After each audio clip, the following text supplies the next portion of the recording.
Hi guys, welcome to Wrymouth Studio. Today I have a guest that I didn't expect to see so soon. After we had a chat about his previous game. John is back in here because he's done Dune, a skirmish game, literally within a month or two since release of the Starship Troopers. What's going on, John? Just I can't help myself, but I made another one. I did another game. Yes, yes. I when you released it, I think last week, you showed some pictures. You sent some pictures to me, and I was just like, I couldn't attend. I knew something is happening. I couldn't attend, and you sent me the pictures of it, and I was like, oh my God, Dune, skirmish game. What's going on? Pictures are amazing. Models are amazing. Let me go and play. Um, so I did on Friday, and I really, really enjoyed it. And there's many things I would like to discuss about it. But first, um, tell me, how did it come about? Where's the idea from? How can you be so quick? I'm a little addicted to rules writing at the minute, apparently. Well, it's partly I really enjoyed the first movie. My sin is I've still only seen that one once, but that was in the cinema. And then obviously all the trailers were coming off the new movie. It dropped, and the mega hype was there. And it was at this point I realized that, or I discovered that Skullforge Miniatures had done a beautiful range of STLs of the characters.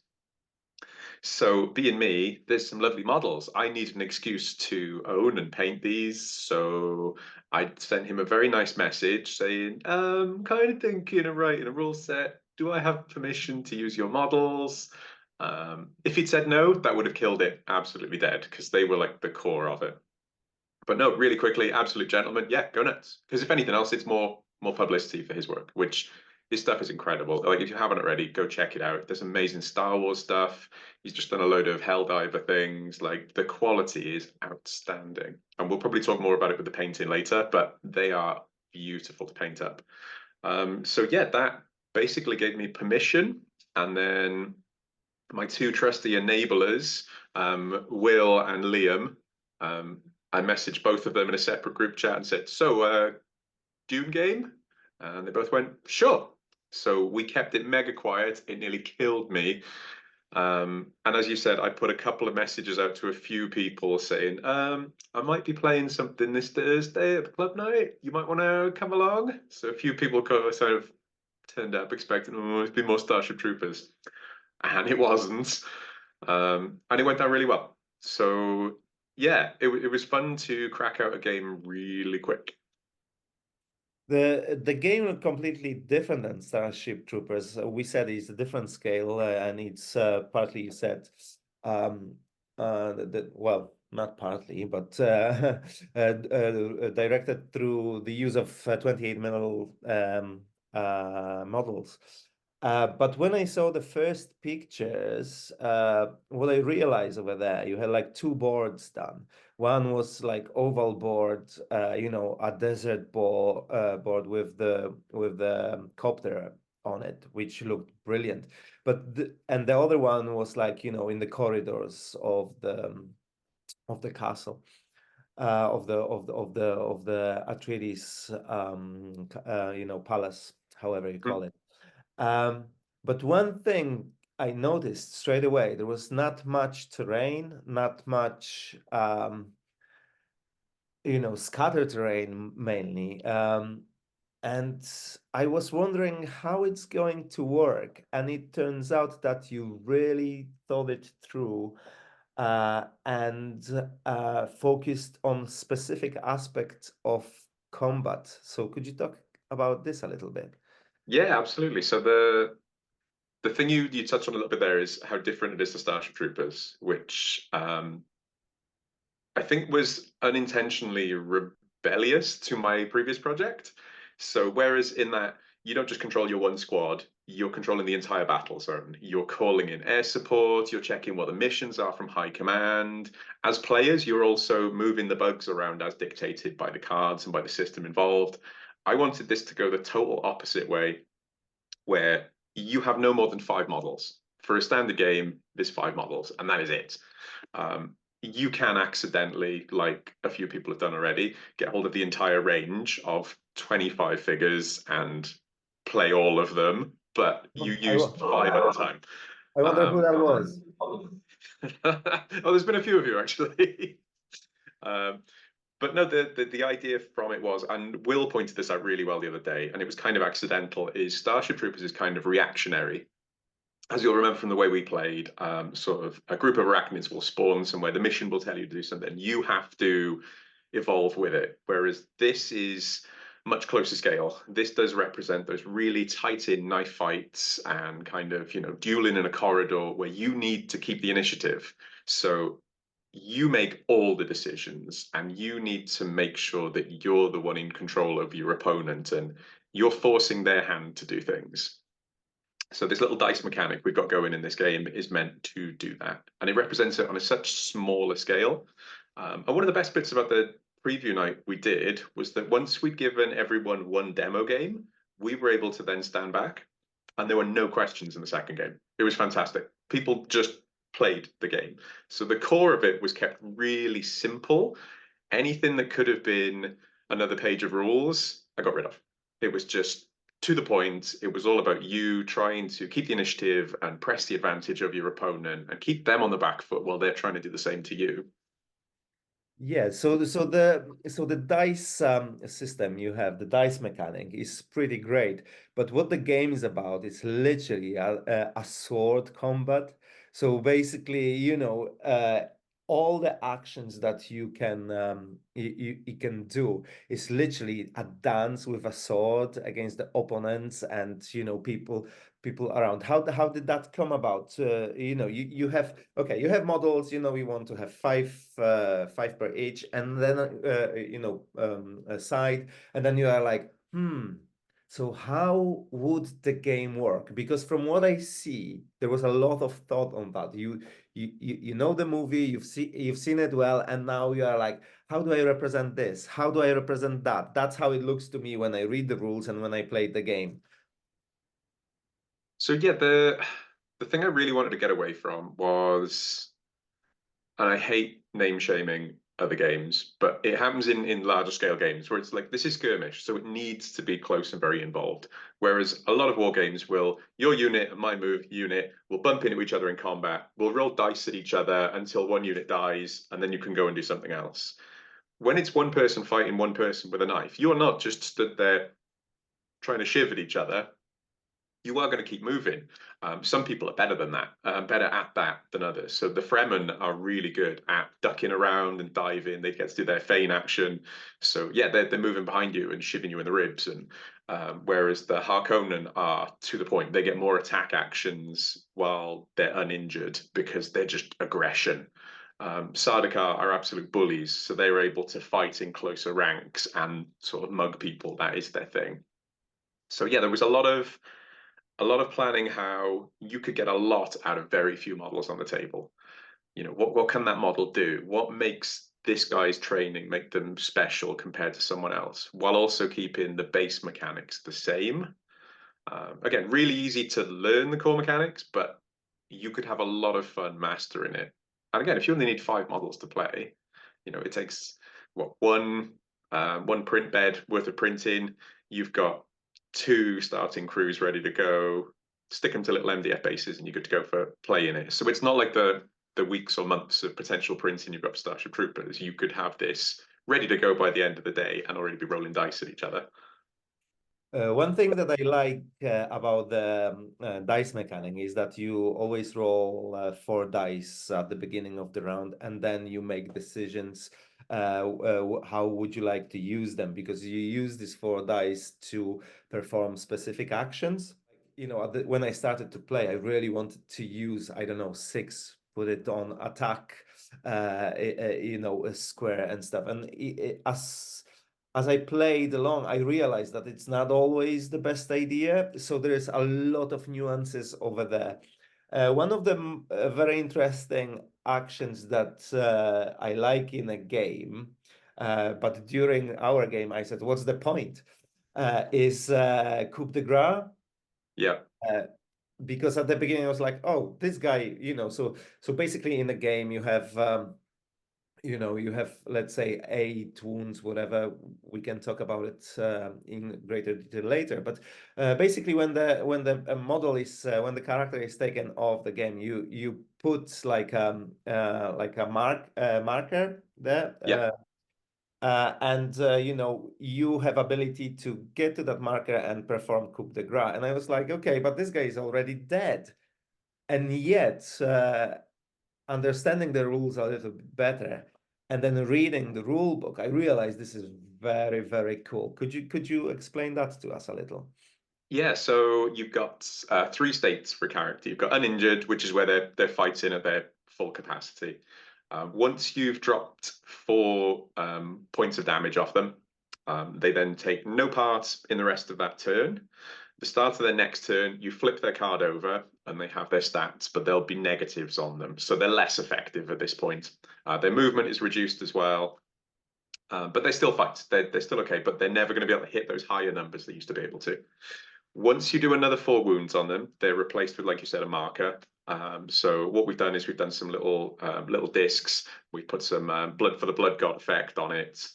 So they've been affectionately dubbed jam tokens by the group. It was a throwaway comment I made, and it was totally adopted by everyone. So they're jam tokens now. They're not downed fighters like they should be in the rulebook. But yeah, that's your fighter out of action then. This represents them on the floor, they're bleeding out, or they're trying to crawl away. They're done for being combat effective. But like you said, someone on the opposing force can come over and do a coup de grace action. So the reason you do this is twofold. Is there's a standard coup de grace action you can do that will give your squad a benefit. And then each faction has their own special one they can pick. So if the Atreides do one, all nearby Atreides can then reform and kind of like move up into a defensive position. Seeing you gut a Harkonnen sort of fills everyone with, yeah, we can do this. And they all kind of lock formation. The Sardaukar, when they get to do one, they all get to advance. So they get to press their advantage. The Harkonnens, when they execute one, another friendly model adds, I think it's 3 to one of their stats. So it basically turbocharges one of their other dudes. Like his blood rage kicks in and he's going to go tear someone's head off. The other advantage is the point scoring in the scenarios. You get a lot of points for someone that's killed. And that's the only way to do it is through a coup de grace. So you get points for injuring and downing people, but the real points are normally in the proper execution. That is when you take someone out. Yeah, Yeah. this is one of the coolest things in the game, that it's like it have that flavor within actions and stuff. The additional flavor that you add, you actually put some characters into the game. So we have all the main. You can be a Duncan, Idaho, or you can be Paul Atreides, or whoever you can be, Raban, or however he's called, the Harkonnen guy. Um, and they each have different stats that affect it. How did you come up with those?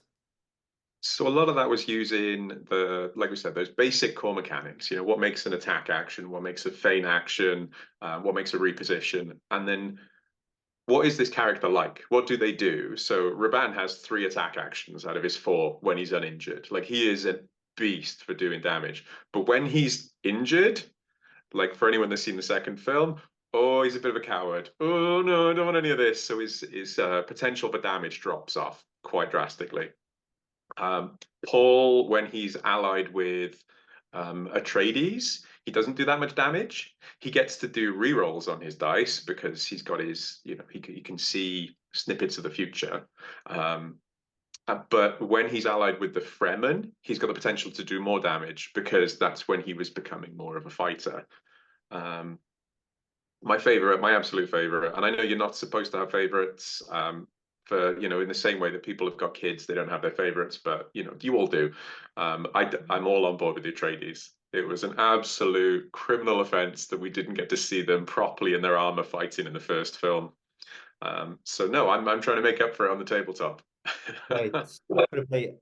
You mentioned something that I wanted to talk about anyway, is that the game have four main factions, well, four factions, but to add a little bit spice into it, uh, you know uh, characters can move between the factions. So not only Duncan and Paul can be used by both House Atreides and Fremen, but you can also use various warriors to become part of the crew of different ones.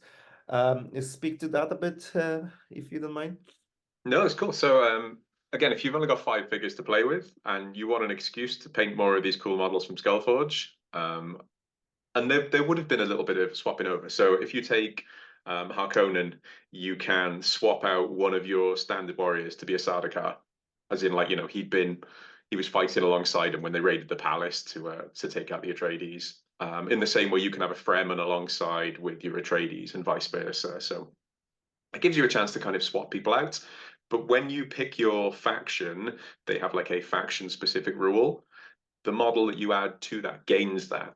So they may not be as effective as they used to be, but they might have some edge by now being part of that group.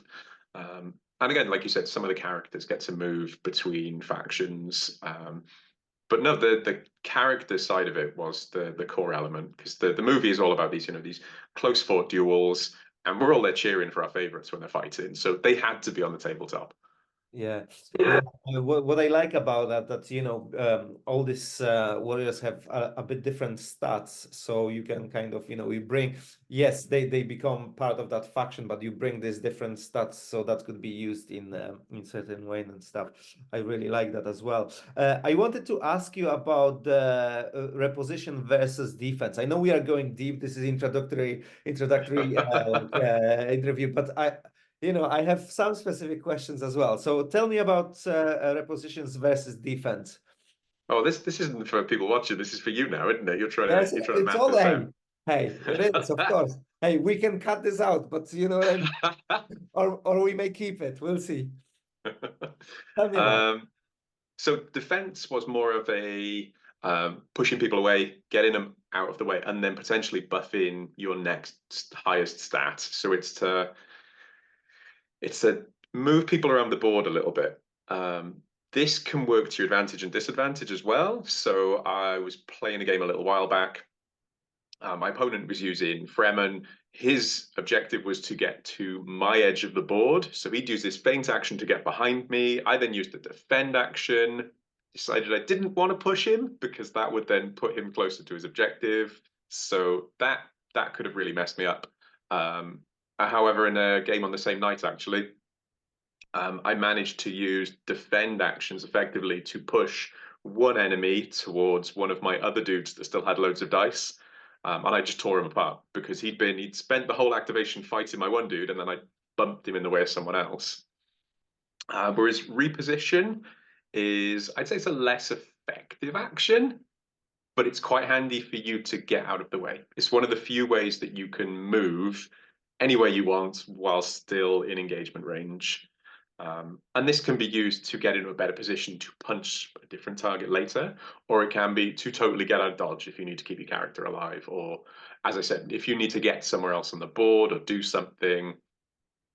And as with all actions, you it. can turn it into a generic action to just do a bash anyway.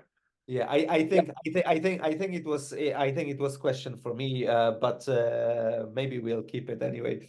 But I can see the difference now, like defense action in certain, okay, depending who you fighting as, it can cause damage as well and push your opponent away, while reposition is you are having option to move. So it's basically okay, cool. I get it. Thank you very much, John. I needed this. If you can use them in tandem, that's perfect. So you could reposition around your opponent and then push them the direction away, Yeah, yeah, um, yeah.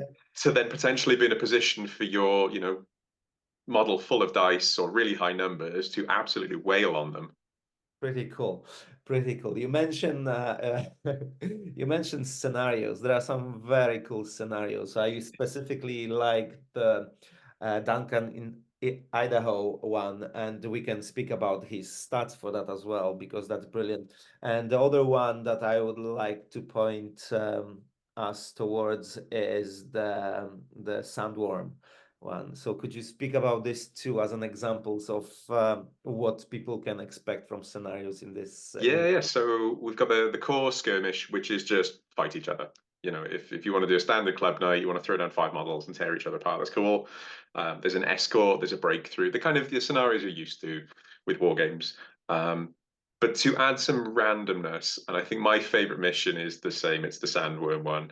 Um, at the start of each turn, including the first turn. So before you've even moved a model, you randomly determine one of your models each, you and your opponent, and on a 1 or a 2, they're removed from play. Just a sandworm has just dragged them under while the fight's going on. So we've played it a couple of times. The one, poor Will, one of his Sardaukar was dragged off the board before the game even started. So he was already outnumbered. However, halfway through the fight, Raban he's got like 5s and 6s. He's good to go. He's about to tear someone apart. Sandworm just decided he'd had it. So yeah, uninjured Raban removed from play. I was robbed. Brilliant. Love that. But the Duncan mission, that was the scene in the first film where he takes on all the Sardaukar in the corridor. And I really wanted to represent that bit because so many people love that part of the film. So your standard stat card for a character has 4 slots for dice. We called it Epic Duncan. He gets 12 dice, but he fights by himself. And you've got to take on a whole squad of Sardaukar. And you can't just walk forward and just hit them because you'll get absolutely swarmed. So you've got to keep using your feint actions and your repositions, being really clever where you place your dice. But it is a lot of fun, and it's playing the same basic mechanics but slightly different. And if you play it right, it's really aggravating for the Sardaukar player. It's the game is so so cool that I straight away have ideas to make 2 boards for it. And now that you were explaining this specific scenario, I really want to make this core. Oh, I won't, but it would be cool to have like the corridor base, corridor board as well. Yeah, So yeah, it's a pretty cool little game. The one thing I like about it is it's really small. You really can play it on what like coffee table. Really, you don't yeah. even need that. You don't 15 even need by like 20 that. inches. Yeah, yeah, and it's great. So making a board for it is also quite simple. Now you don't need to have crazy board. All you need maybe is just like to put something that will represent sand or whatever dune, or you can just mark the size, and you're gonna have an amazing game as well. John, so this is a very exciting game. Pretty cool. And I wonder if you have any plans for it. Do they depend on whatever the uh, producer of STLs would do, or you have some plans for it already? Do you have any? Me with more plans? Madness. Absolute madness. I definitely don't have a folder on the desktop behind this tab called Dune Expansion Reinforcements, because that would be ridiculous. I've only just released the game, right? I thought you might say so, and in this case, tell us all about it. You know me too well. You're fishing now. So no, there's a few characters that hadn't made it into the first iteration of the rules. As you said, because one of them, um, what's his name, Fade Arthur, there isn't a model of him yet. So I'm kind of holding off on that one. However, I have written his stat card, so he's ready to go. He'll be a lot of fun for Harkonnen players if you're into brutality. Um, I've also got a version of Paul where he's full Lisan Al Gaib. Like his stats are so much higher. So whereas this early version of Paul you've got in the current rule book is a bit more supporting, or he's kind of, he's being clever with his actions. This one will just, smack the hell out of your opponents. And also at the moment, Skullforge has models for Sardaukar with the lasers. So there's no ranged weapons in the game system yet. But with the help of my chief playtester, we have found a way to squeeze one in that kind of works and doesn't break the overall mechanics of it. That's Um, fascinating. so yeah, that's interesting. We've got to playtest that one a little bit more, which is why again that one's not in the core book. But there'll just be ways to add more flavor. And I'm kind of looking at more scenarios to do as well that kind of lead you through the story through the film, so you get to refight those parts as well as just doing your I love Gurney Hannock. Let's have him kick the hell out of someone. Yeah, you can play through those scenarios. It's a very, very, very cool game, John. I just wonder, would you do maybe a campaign system, or that's not in your, it doesn't have, I'm not saying, oh, it have to have a campaign system. I don't think this game have to have anything. It's brilliant as it is. So, but do you think about that, or? Yeah, it's such a the design philosophy was to keep it really simple. Keep it simple, not just because we wanted to churn it out in a month, but also so like I said, it kind of rebelled against the amount of effort that went into preparing for Starship Troopers. This was a 305 models. You know, if we play a game of something, we got half hour left. Play some Dune and just throw down models, roll dice, and yeah, you're so invested in this fight. We finished a session the other day, and it was one game, and 50 minutes had passed because we were so involved in these little duels going on, and it was probably would have been incredibly boring for someone outside watching because very few models moved much. It wouldn't be like your standard sweeping games of tabletop stuff. It would have been these little intricate moves and dice rolling and all this back and forth of ripostes. But no, there's definitely potential for it. I'd like to run a one day at Antics. I'm toying with the name of Champion of Arrakis and just doing a one day kind of like knockout event with like prizes at the end. That could be really good fun. Yeah, yeah, I'm up for it. I'm up for it as long as it's on the weekend. Oh, we'll time that. We'll time that. So, John, thank you very much for chatting with me about it. I ever since I played that game last week exactly, uh, I cannot stop thinking about it. I keep watching Dune. I've printed the copter out, put it together. I will be painting it. I am doing boards. The idea I have, I just downloaded another STL for it. So it's happening. And I cannot wait to come up and do some videos of actual game of rules and actually a gameplay, like one or two scenarios we could do. Yep, So very excited for that. And that's what we're gonna have here. We're gonna drop the videos as well of that amazing. also. I look forward to it and thank you very much again. May your blade chip and shatter.